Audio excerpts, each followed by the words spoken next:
रिश्वतखोर बहू। ये क्या बात हुई?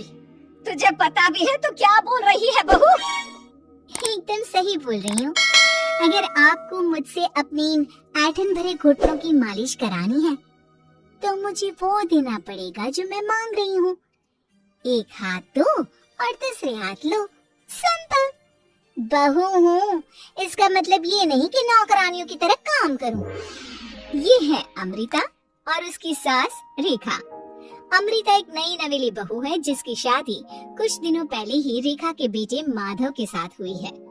वैसे तो अमृता दिल की बहुत अच्छी है, लेकिन वो कहते हैं ना कि खून का रंग तो दिखता ही है। बस वही डॉन की बेटी होने का रंग यहाँ अमृता में भी दिख रहा है, जो है रिश्वत लेना। जी हाँ, काम चाहे कितना भी छोटा या कितना भी बड़ा क्यों ना हो, हमारी अमृता बहू बिना रिश्वत लिए कुछ नहीं करती। चलिए देखते हैं आगे इनके साथ और क्या क्या होता है। रेखा और अमृता को लड़ते देख ससुर प्रेमचंद वहाँ आता है और कहता है, अरे क्या हुआ? काहे इतना दिल मिला रही हो रेखा? अरे कुछ बोलोगी भी या कानों में हड़ताल हो रखी है तुम दोनों के? देखिए ना पापा जी, माँ जी ने मुझे कहा कि मैं उनके घुटनों की मालिश कर दूं, लेकिन उसके बदले में माँ जी मुझे वो हीरो वाला पुश्तैनी हार देने से इनकार कर रही है। क्या? घुटनों की मालिश के लिए हीरो का पुश्तैनी हार कौन मांगता है बहू? पापा जी, आपको तो पता ही है ना, आपकी बहू कितनी सयानी है, हर कोई भी काम फ्री में नहीं करती। और अब शेखावत खानदान का आटा तो इतना भी गीला नहीं है कि अपनी बहू को हार ना दे पाए। क्यों माय डियर माँ जी? देखा आपने प्रेमचंद जी, ये अब मुझसे पुश्तैनी हार मांग रही है, कल को पूरा घर मांग लेगी। अरे जा जा, मैं खुद कर लूंगी अपनी मालिश। ठीक है, मुझे क्या। एंजॉय योर मालिश टाइम माँ जी। रात में जब पति महादेव दफ्तर से लौटकर घर आते हैं तभी कमरे में, अमो सुनो ना, मेरा वो लाल रंग का जो शर्ट है ना, वो धो दो ना प्लीज। एक्चुअली कल मेरी एक इम्पोर्टेंट इंटरनेशनल क्लाइंट के साथ मीटिंग है, बहुत बड़ी डील का ऑफर है, इसलिए मैं अपनी उस लकी शर्ट को पहनकर जाना चाहता हूँ। अभी धो दो, रात भर में तो सूखी जाएगी, फिर कल अच्छे से कड़क वाली इस्त्री कर देना अपने शुभ शुभ हाथों से। जी नहीं, मैं ये सब ऐसे ही नहीं करने वाली। अगर काम करवाना है तो मेरी एक शर्त है। अरे यार, तुम और तुम्हारी शर्तें, बोलो क्या है? आपको मुझे 10 मनीष मल्होत्रा डिजाइनर की साड़ियाँ दिलानी होगी। 2 हफ्तों में मेरी स्वीट हार्ट फ्रेंड बिल्लो रानी की शादी है। मैं वहाँ डिजाइनर साड़ी पहनकर जाऊंगी और सब कुछ जला दूंगी। माधव अपनी बीवी की बात सुनकर हैरान परेशान अपने सर पर हाथ रखकर बैठ जाता है।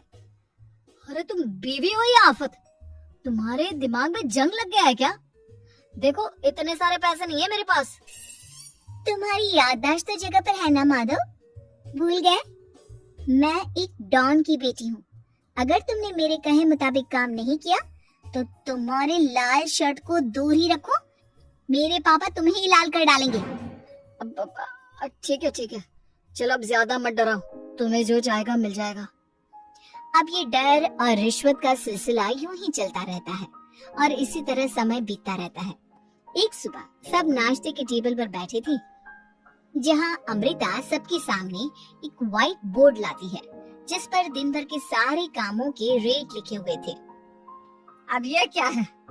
टीचर नहीं बनने का इरादा है क्या तेरा?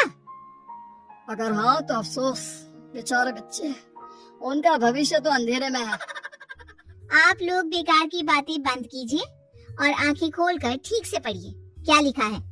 ये आज के सारे कामों के रेट्स हैं। आलू पराठे, चाय, दाल, रोटी, चावल, सब्जी, हलवा, मिठाई, रसोई की सफाई, वॉशिंग मशीन में कपड़े धोना, ओखल में मसाले कूटना और माँ जी और पापा जी की अलमारी की सफाई करना। इन सब कामों की कुल मिला के जो रकम बनती है वो है ये 10,000 रुपए, और माँ जी के लेटेस्ट लाए हुए सोने की झुमकी भी। अमृता, तुम इंसान हो या हैवान? जरा तो दया करो हम पर। हे राम जी, उठा लो, अब ना देखा जाता ये सब। सच में पता नहीं कौन सा दिन था वो जब ये हमारे घर आई। महादेव, तेरे प्यार ने तो हमारा जीना दुश्वार कर दिया बेटा। दुनिया में बहुत रिश्वतखोर लोग देखे, लेकिन ऐसी रिश्वतखोर बहू पहली बार देख रहा हूँ जो अपने ही परिवार को लूटने में लगी है। बहू, तुझे पता है ना कि ऐसे रिश्वत मांगना गुनाह है। पापा जी, मैं कोई गुनाह नहीं कर रही हूँ।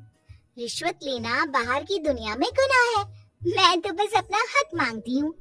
मेरी रिश्वत रिश्वत नहीं, मेरा शगुन है, नेक है। और वैसे भी मैं एक बहू हूँ, इसका मतलब ये नहीं कि मैं सब काम पूरी जिंदगी फ्री में करूँ, आपके चरणों को धोते बैठूं और 24 घंटे आपकी नॉन स्टॉप सेवा करती बैठूं। चलिए छोड़िए, नाश्ता और खाना चाहिए तो बोल दो जल्दी से, वरना मैं चली थिएटर। आज मेरे फेवरेट सलमान की पिक्चर रिलीज हुई है। इतना कहकर अमृता वहाँ से चली जाती है। इस बेवकूफ का जल्दी कुछ करना पड़ेगा। कुछ दिनों बाद घर में पूजा रखी थी और पूजा में 11 पंडितों का खाना बनाने के लिए कहा जाता है, वो भी नई बहू के हाथों से। देखो अमृता बहू, आज घर में पूजा है, 11 पंडितों को खाना खिलाना है, 56 भोग बना पाओगी? उन्होंने कहा है कि नई बहू के हाथों का खाना ही होना चाहिए, नहीं तो मैं रेखा को ही बोल देता हूँ। ओह कम ऑन पापा जी, खाना तो मैंने फ्री फंड में अपने घर में भी कभी ना बनाया, तो अब आपको क्या लगा कि पूजा का नाम लेकर आप मुझे अपनी झांसी में फंसा लोगी? अरे कल मुही, बस अब बस, पहले सुन भी ले क्या कह रहे हैं हम। तुम्हें जितने पैसे चाहिए, जितने तोहफे चाहिए, सब ले लेना, बस पूजा पाठ में कोई बाधा नहीं आनी चाहिए। ओहो, ये हुई ना समझदारी वाली बात। ठीक है, अब आप लोग निश्चिंत रहिए, मैं ऐसा खाना बनाऊंगी कि उन 11 पंडितों की 11 पुश्तें भी मेरे खाने के स्वाद को याद रखेंगी। अमृता पंडितों के लिए खाना पकाती है और पूजा संपन्न होने के बाद उन्हें केले के पत्तों पर खाना परोसती भी है, जिस पर खाने का पहला निवाला खाते ही वो क्या भोजन है। हम इतनी जगहों पर जाते हैं, लेकिन इतना अच्छा स्वाद तो काफी मुश्किल से चखने मिलता है। रेखा जी, प्रेमचंद भाई साहब, आप लोग सच में भाग्यवान हो कि आपको इतनी सर्वगुण संपन्न बहू मिली है, जिसके हाथों में साक्षात माँ अन्नपूर्णा विराजती है। सर्वगुण संपन्न, सबको संपन्न कर देगी यह खूंखार औरत। कुंडली मार कर बैठ गई है मेरे बेचारे बेटे के जीवन में। एक मिनट, अरे ये बात मेरे इस बूढ़े दिमाग में पहले कैसे नहीं आई? इस अमृता की बच्ची को मैं अपने घर से बाहर कैसे निकालूं? इसका उपाय तो पंडित जी के पास जरूर रहेगा। रेखा अगले दिन पंडित जी के पास जाकर उन्हें अमृता के बारे में सब कुछ बता देती है, जिसे सुन पंडित जी भी परेशान हो जाते हैं। अरे, ऐसी बहू तो 7 जन्मों में भी किसी को नसीब ना हो भगवान। देखिए रेखा जी, आपकी रिश्वतखोर बहू और आपके बेटे की कुंडलियों को जोड़कर देखा है मैंने, लेकिन इसमें तो यही बता रहे हैं कि ये आपके जीवन से कभी नहीं जाने वाली। इसलिए उससे सुधारने के लिए जल्दी आप लोगों को ही कुछ करना होगा, नहीं तो एक दिन वो आप लोगों को कंगाल करके ही दम लेगी।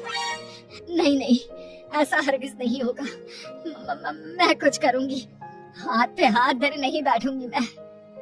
वहीं घर पर अमृता को ये पता चल जाता है कि उसकी सास रेखा पंडित जी के पास उसकी और महादेव की कुंडलियां लेकर गई थी, और इस पर जब रेखा घर लौटती है तब वाह माँ जी वाह, बहुत ही ज्यादा सयानी निकली आप तो। लेकिन मैं आपको एक बात बताना चाहती हूँ कि मेरी और महादेव की कुंडलियां जोड़कर पूजा पाठ और हवन करके भी कुछ नहीं मिलेगा, क्योंकि मैं ऐसी बला हूँ जो आप सबकी जिंदगियों से अब कभी नहीं टलने वाली, फिर चाहे आप कितने भी टूट के हवन या उपाय कर लें। तो खुद को समझती क्या है रे बदतमीज, तुझसे बात करना तो दूर, मुझे तो तेरी शक्ल देखना भी नहीं पसंद। अब सास बहू के बीच एक अनकहा सा युद्ध छिड़ जाता है। दिन बीतने लगते हैं, लेकिन एक दिन अचानक रेखा की तबीयत हद से ज्यादा खराब हो जाती है और उसे सांस लेने में भी काफी दिक्कत और परेशानी महसूस होती है। जब उसे डॉक्टर के पास ले जाया जाता है तब डॉक्टर चेकअप करके कहते हैं, देखिए, मैंने सारे टेस्ट करके देख लिए हैं और रिपोर्ट्स को क्रॉस चेक करके ये पता चला है कि रेखा जी को गंभीर दिल की बीमारी है। उनके फेफड़ों में भी काफी सूजन आ गई है।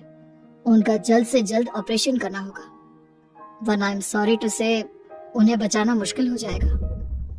ये खबर सुनकर प्रेमचंद और माधव दोनों हक्का बक्का रह जाते हैं। लेकिन डॉक्टर साहब, कितने पैसे लगेंगे ऑपरेशन के लिए? और उसके बाद रेखा पूरी तरह ठीक तो हो जाएगी ना? जी हाँ, इस ऑपरेशन के बाद वो बिल्कुल ठीक हो जाएंगे, लेकिन वो तभी हो सकता है जब ऑपरेशन टाइम से हो पाएगा। और रही बात ऑपरेशन के खर्चे की, तो उसमें तकरीबन 6 से 7 लाख रुपए तक लग सकते हैं।